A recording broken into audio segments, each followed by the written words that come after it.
St. Therese Academy is a Catholic diocesan school located in San Diego. We have currently about 350 students enrolled.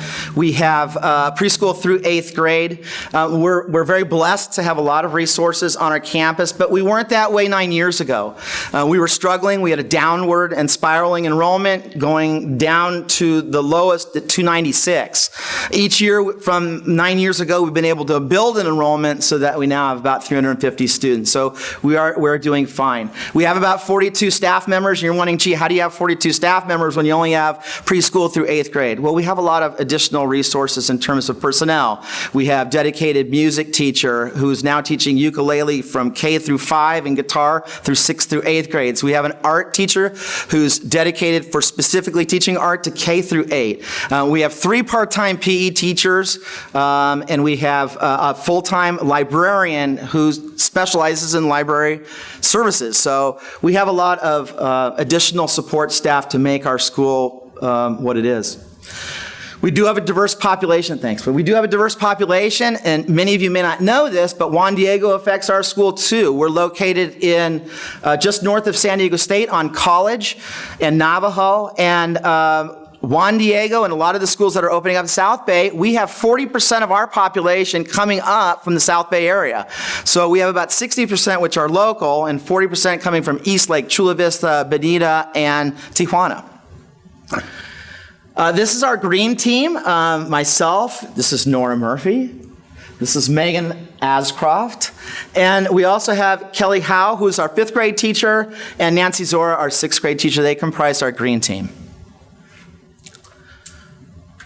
This was our definition of sustainability. It's the ability to thrive in an environment without negatively impacting the environment, and a continued awareness that we must protect and provide resources for future generations. That was important to us because, oftentimes we're educators, and we lose sight of the big picture oftentimes. For us, it was thinking about what we needed to do, not just currently and for the moment, but also to make sure that those resources would be there for future generations. And our first speaker really talked to the message of stewardship, and we really embraced that as a school and as a green team. One of our goals is to provide sustainable environment through the use of our education and practice. We are increasing our sustainability efforts so that future generations, again, can be enriched by a Catholic education at St. Therese Academy. So that was one of our main points. What are our big goals? We want to install solar. That was one of our biggest goals. We also wanted to get new roofing. That was another big goal. These are very expensive big goals. We have had estimates for both of those.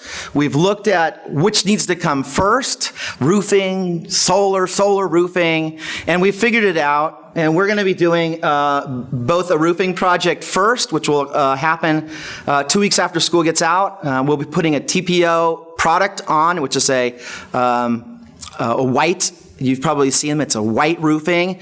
It's got, low RSI, is that right? SRI. What does it stand for? Solar Reflective Index. Solar Reflective Index. So it'll be good. So most of that heat will be bouncing back off, which will keep our shell, our classrooms, a lot cooler in that regard.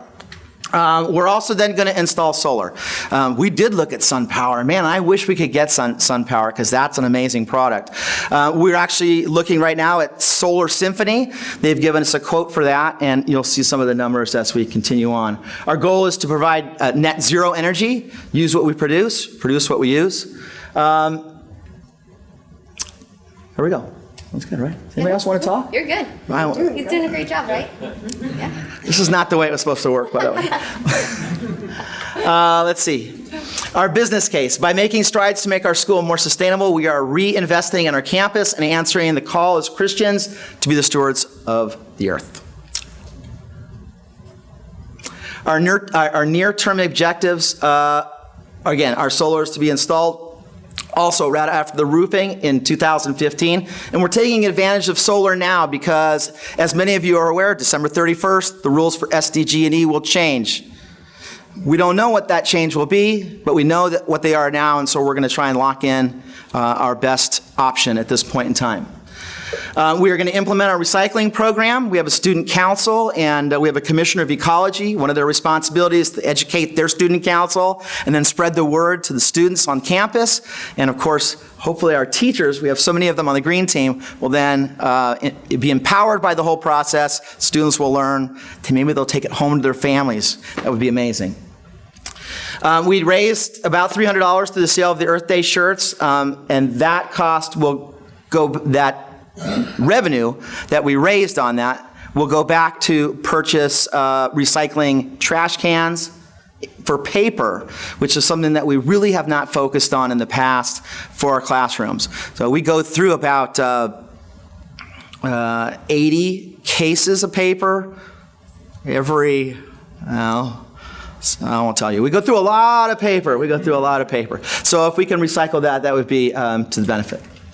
Our families receive the WAG. It's a school's newsletter. Our goal is to try and convert that to electronic only. Right now, we have it posted on the web. We send it home in an email. We send it home is it bi-monthly? Twice a month we send it home. So we cut down from every week to twice a month, but our goal is to then eliminate the paper completely and have them just receive those email blasts with the publication and have an ability to look it up on the website. We don't know how that's going to work. You know, some of these things are always nice ideas. They sound great, but of course communication with parents and families is key, so we'll experiment with it and see whether we get the feedback that we want, because many things in elementary school, we want a response form back, or we want a check back. We want, my name, student's name, grade, etc., and we want those funds. So we'll see how it works. So here's what we've done so far, and Dee told us this is our opportunity to toot our horn, so toot toot. So far we have formed our sustainability team, as many of you have, our green teams, and it's been really great to get the staff involved. I know, as Danielle was saying, with the students, the more teachers and staff members you have, the more contagious it is for the whole school environment. We just did our Earth Day sale shirts. As you could see in the picture in the beginning, there's a fun one at the end, so all of those proceeds are the money that we've made will go back, as Mark was saying, to buy those paper recycling bins. The kids loved it. We actually have another Earth Day activity coming up tomorrow, and they have another opportunity to wear their shirts again. And we got a lot of the staff members to also purchase the shirts. Our Commissioner of Ecology, that's part of the Student Council. This is something we're really hoping to get kind of regenerated, especially for the next school year, because when students have something to say, the other students listen. It's easy for a teacher to say, okay guys, recycle paper, but if they have one of their peers doing it, they listen a little bit more, so we're excited about that prospect. We have installed the EcoBees in all of our classrooms, and then I'm going to turn it back over to Mark to talk about the roofing funding. We're very fortunate this year. I just talked to Monsignor. I was up at Cathedral Catholic earlier. One of the Monsignors there, I won't mention any names, our mother of confidence. Anyways, he says to me, "Where is the dinero in Del Cerro?" And I said, "I don't know, Monsignor. It's not there. I'm telling you, it's not there." But this year, we've been blessed. If you take a look at our spreadsheets over the last couple of years in terms of donations, and again, everybody has the sense that because we're in Allied Gardens and Del Cerro that we have lots of money. But if you take a look at it, we're getting $15,000 a year in donations. And I am not a quiet person, and I solicit anybody I can, right? Yeah. Right. So I'm just like, I don't know where it is, but it's not in Del Cerro. No dinero in Del Cerro. But I happened to be talking to a gentleman, it was probably a year or so ago, and we were at a soccer game. I was watching his kid play soccer, and he was talking to me about college for his kid. His kid is like in first grade. Where would you go? What would you want to do? Talked about high schools, on and on. So what are your plans for the school? And all this time, I'm just thinking, nosy parent. But no, he really had some agenda items, and he wanted to pick my brain and find out what was going on. He ended up, he was a charitable trustee for a person who had passed away. His kids go to the school, and he came to me one day and he says, "I want to take you out to lunch." So he works at San Diego State.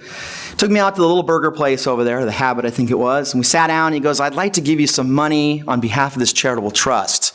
And I know that the person whose money it was would love to have it spent at your school." And I said, "Well, that's fantastic." I'm thinking, $10,000, $15,000. He said, "We'd like to give you $100,000.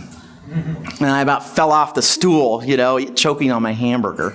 And I said, that's great. I said, well, we'd love to accept, that would be fantastic. So part of our roofing project, and I told him that what we needed when I confronted him a while back was $240,000 for our roofing project. But because of the innovation in roofing products, the cost has gone down to about $120,000, about half of that.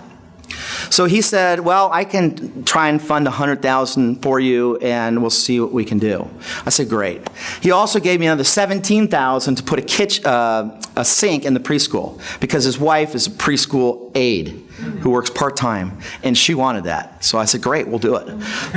Whatever she wants. $17,000. That's a good question. $17,000 for a sink. I'll tell you what happened, because we don't have any water in that building.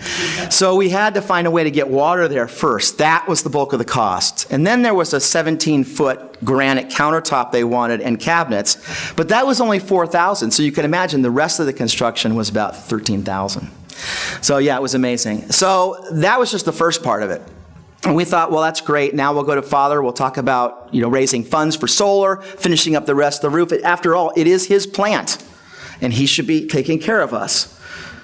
They don't always see it that way, do they? They don't. But he was very gracious, and he always said, you know what, we are one community, and this plant is ours to take care of. So let's start working on some things.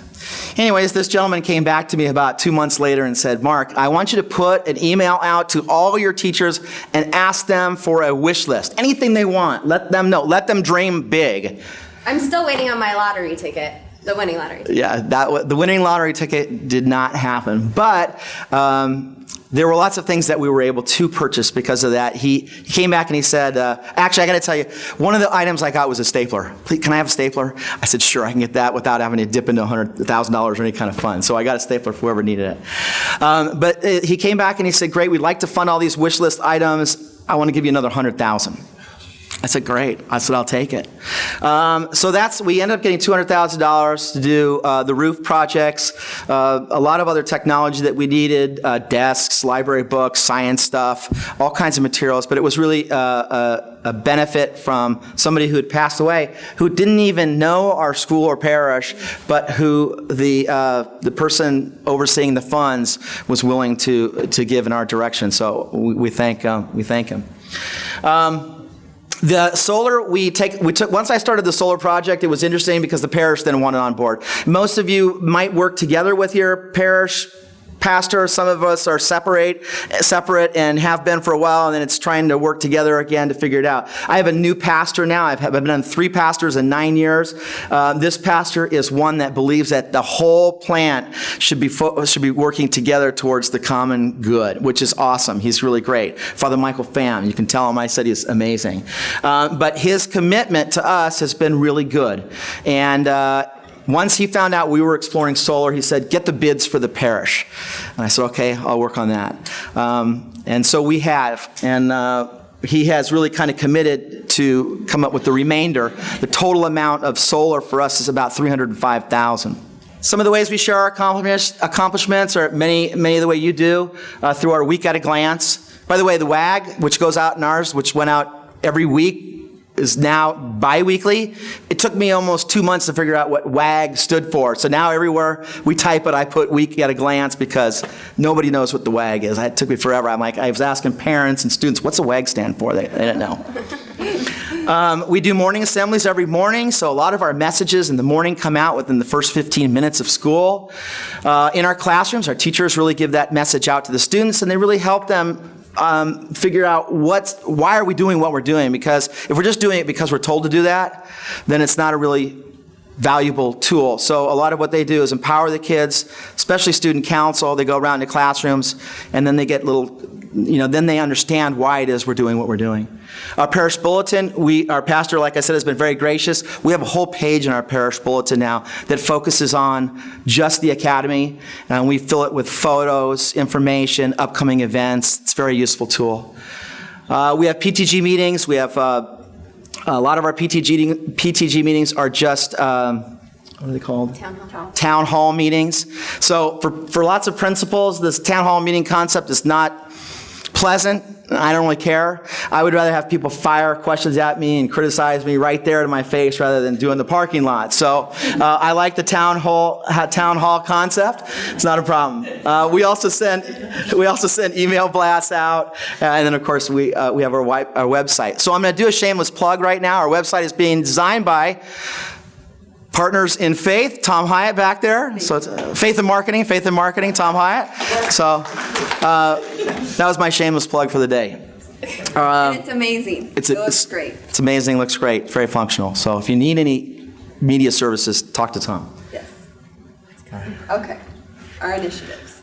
Our initiatives. One of the things we want to do is rebrand the school, and we've kind of already started doing that. We have some marketing tools, thanks to Tom, that really talk about what our school is all about. The next phase for us is to incorporate the fact that we are sensitive to the ecology, that we are a sustainable type of school, and hopefully we'll get to the point where we can call ourselves a green school. We're still in the process of fundraising for solar. We know what our goals are. This, by the way, is our plant on the bottom. That's our facility, and you can see that we will be housing all the solar for both the parish and the school on both our roofs. So it's a lot of panels. Yeah.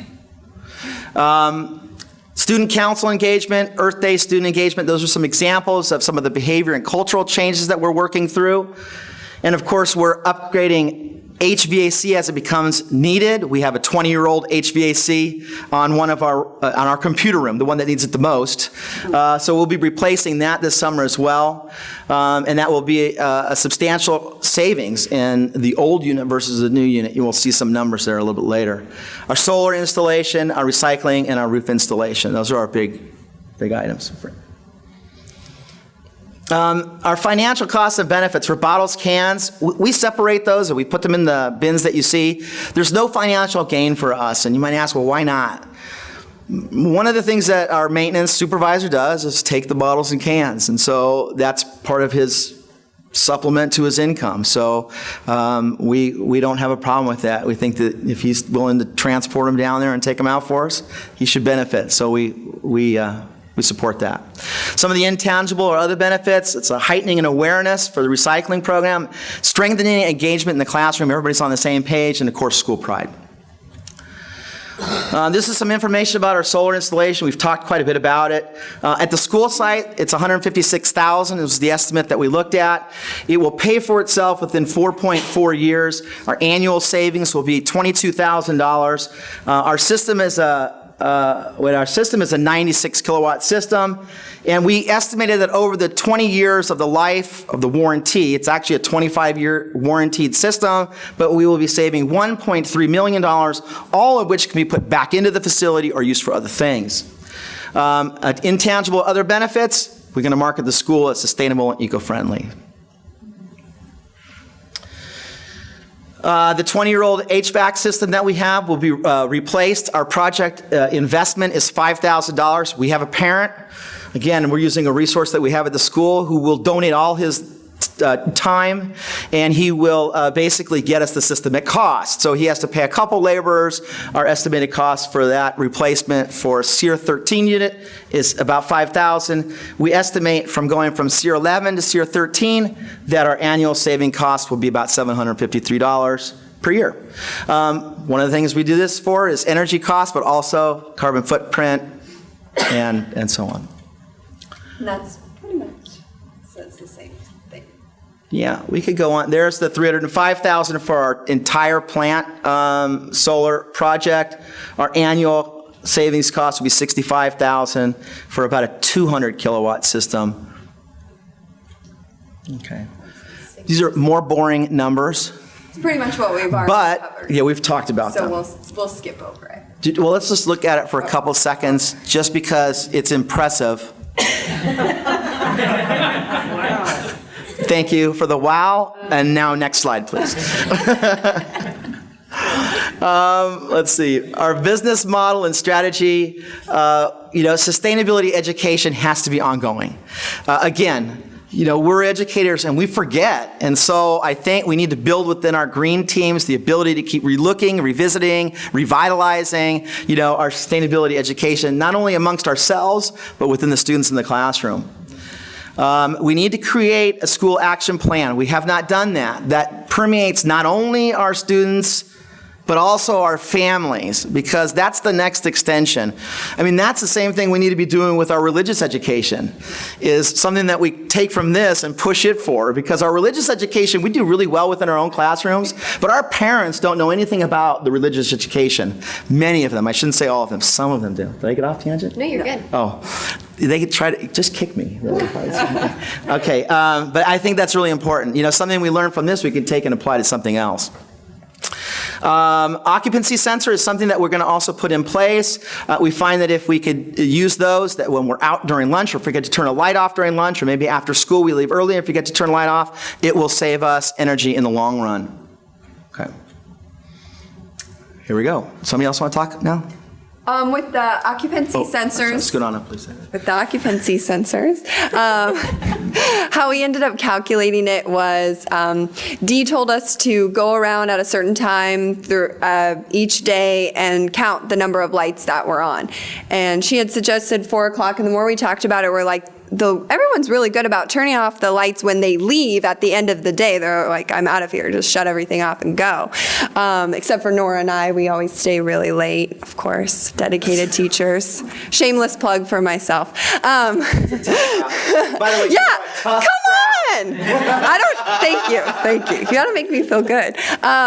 So we decided that the lights probably get left on most when we leave for lunch. The kids leave the classroom, we're probably in the classroom, or if we go to the lounge really fast to make copies, we don't think to turn on the lights. So how we got to this number was calculating the number of classrooms, 16, and we said, okay, let's just say that all the lights in those classrooms are left on during lunch and no one's in there. So by installing occupancy sensors in those classrooms, we would save about $3,810 a year with an annual kilowatt savings of 27,216. So it was a very significant number. And again, that's kind of just maybe overestimating, because I'm sure there are teachers that turn their lights off, like myself. But thank you, I appreciate it. Thank you, Gina. Thank you for laughing. But that's how we got to that number, and by doing that calculation. We were evaluating it, solar, comparing the yearly cost to dates, energy bills before solar and after. Sustainability education, Dee had made a really good suggestion about using surveys, surveying stakeholders and parents and children about, how aware they are of sustainability and their participation in it. So using surveys would be a great way to kind of document that. And then recycling, we really, as Mark said, we want to move into recycling paper and doing that within our classroom. We use an incredible amount of paper, and ever since I've started the sustainability circle, I now keep scratch paper in my classroom. I have huge stacks of it because I can't stand to throw it away if there's nothing on the other side. And so we want to be able to bring that into our classrooms and recycle that paper that is being thrown away. And so by just monitoring the waste baskets in the classroom, making sure that it is paper that is getting recycled and not just thrown in the regular trash. Our financial plan is really to fundraise to meet the objectives for each project. And as Mark said, we've just been really blessed this year with the donations. And so we're hoping to keep up with that momentum and keep working towards those financial goals for our project. So we really want to thank you. This is our conclusion. Our plan it really has inspired us to revitalize our commitment to our call as Christian stewards of the world, beginning with our own school. We plan to create a more responsible use of resources while educating our youth who will carry the torch for generations to come.